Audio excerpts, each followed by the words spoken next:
Aloha and welcome to Hawaii, where today I'm going to talk about purpose. And the reason why I've decided to talk about purpose today is that one of the things that I find in the feedback from clients and from people who come onto the website questionnaire is that after happiness, the most significant thing that people are worried about is a sense of feeling lost, a loss of purpose. So in this brief video today, I thought I'd share some of my thoughts on that. We've just had an amazing shower of rain and everything's really fresh and gorgeous, and hopefully in the background you can hear the sound of the ocean, because Hawaii truly is a beautiful place. And when I come here, I know that I truly am living my purpose. But it took me a while to figure out what my purpose was. I spent an awful lot of time in my late 30s, early 40s asking myself, what's the point? What's the point of being here? Why am I here? What's the point?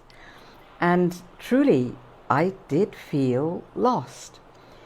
And it wasn't until I started to study NLP and then it started to get into Huna that I began to have a sense of what it is I'm here for. For me, the first round of my purpose, what it is I'm here for, when I first did the work, what came out was teaching. And not to put a finer point on it, I nearly threw up. Because when I was 16, my dad, who was a teacher, had taken me to one side and said, if you ever want to make any money, don't be a teacher like him, and don't be a nurse like your mother. So I'd always been very averse to either teaching or nursing.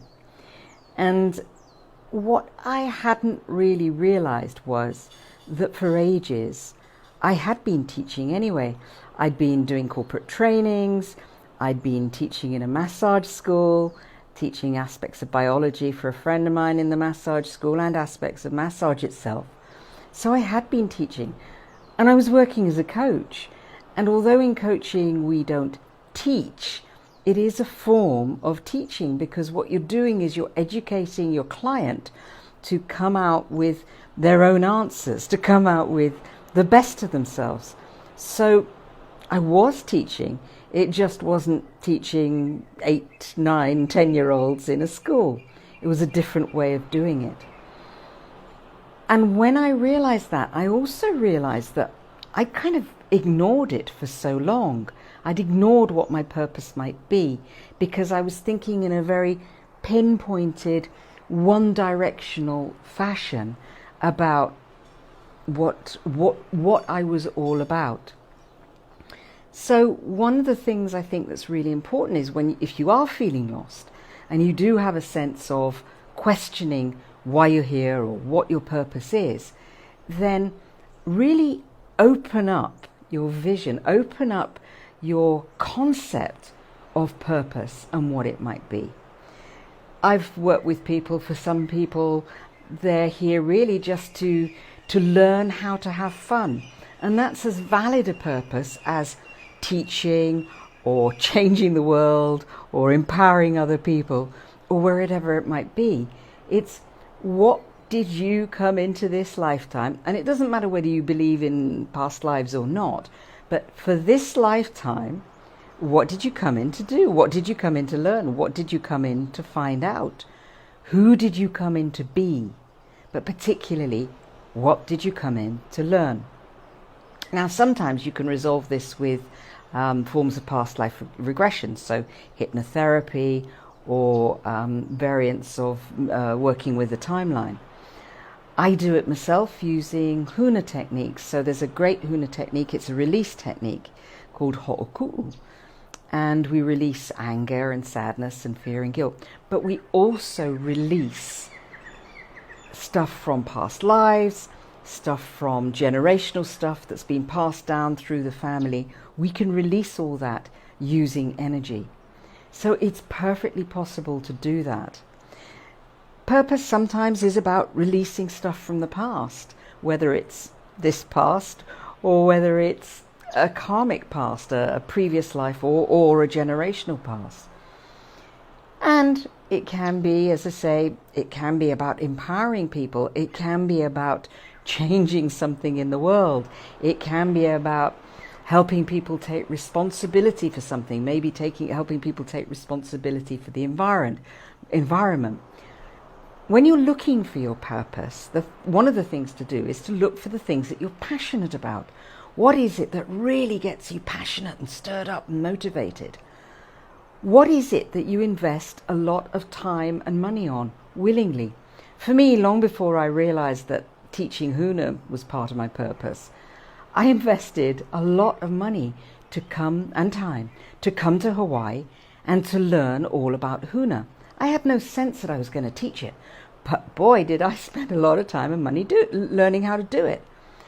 Then it dropped into place. So if there's something that you're passionate about, or something that you spend anyway, voluntarily, without being pushed, a lot of time and money on, then maybe that's part of your purpose.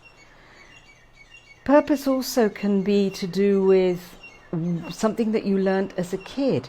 It could be something to do with a group that you're part of. If there's a particular group that you spend a lot of time with, that you're really committed to, what's the purpose for that group? Because maybe your purpose is tied into the purpose of that group. Very often when people are feeling lost, it's not actually even about purpose. It's about learning to know who you are right now. It's not even about what's my purpose, it's who am I? If I really knew myself, who would I be? Sure, we all have masks and we take on roles. So when my mum was alive, I had a role as a daughter. And as a daughter, there were certain things that I did differently than I did as myself out with my friends. But we take on roles, we have masks, but who at core are you? Who really are you? Some people, they find it difficult to deal with that. They don't believe that they can know who they are because they have beliefs that they're not good enough or they're not worthy. And if they knew who they are, it would prove that they weren't good enough or not worthy enough. If that's the problem for you, then get somebody to help you clear out that belief that you're not good enough or you're not worthy enough, because all of us, every single last one of us, is good enough. All of us is worthy. It's whether you own that or not, or whether you just play small and possibly fall into victim or into martyr, because it's easy enough to do. So, in short, top tips: look at things that you enjoy, that you're passionate about, that you voluntarily spend time and money at. Look at things that are innate talents, things you've always been good at, even if you don't exploit them.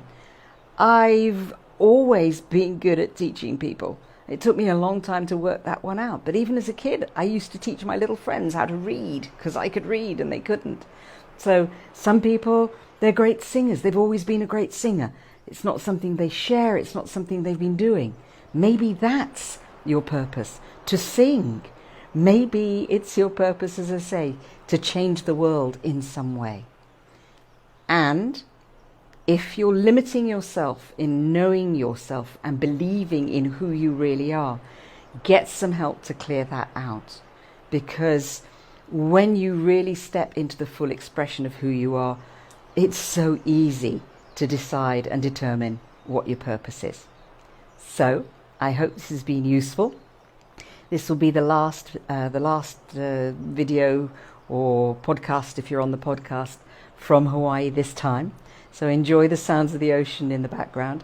I'm certainly enjoying the sight of the sun setting over the ocean. It'll probably go down in about 10 minutes, and the colours are just beautiful. And I hope someday to see you in Hawaii, to see you on a Huna training. Or if you're based in the UK, to see you on one of my Huna trainings in the UK. Take care. Lots of love. Speak to you very soon.